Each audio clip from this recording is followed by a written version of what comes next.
Hello everyone, uyu munsi ngiye kubereka ukuntu ko ushobora gukura password muri iyi telefone ya OPPO.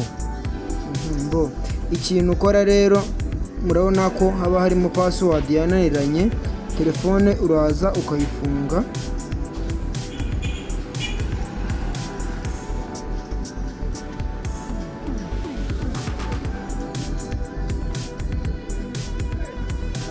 Telefone iyo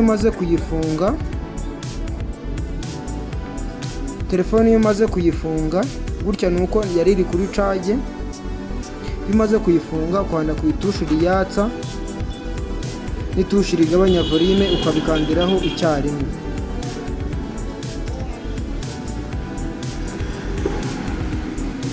Iyi vibuye uhita urekura ku itushi riyatsa,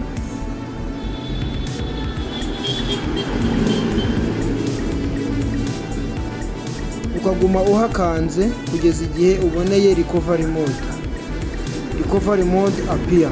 Ugahita uselectinga icyongereza ugakanda kuri rino tushi riyatsa, ugahita umanuka hano kuri wipe data, ugahita wemeza, ugahita wongera ukemeza, ukanda kuri OK. Tugategereza twihanganye, ukanda kuri OK, ugahita ukanda kuri reboot, ukanda kuri OK.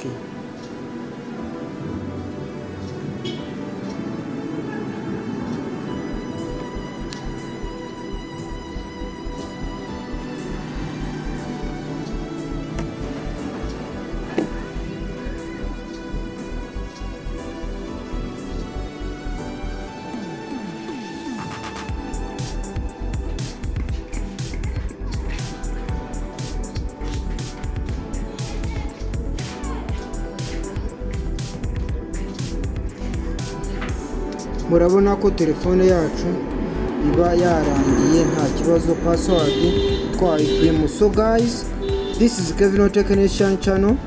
Remember to subscribe, comment, cyangwa ufite n'ikindi kintu nagufasha wanyandikira kuri WhatsApp. Wenda dore telefone yacu murareba ko yari OPPO A57. So thank you for watching my video.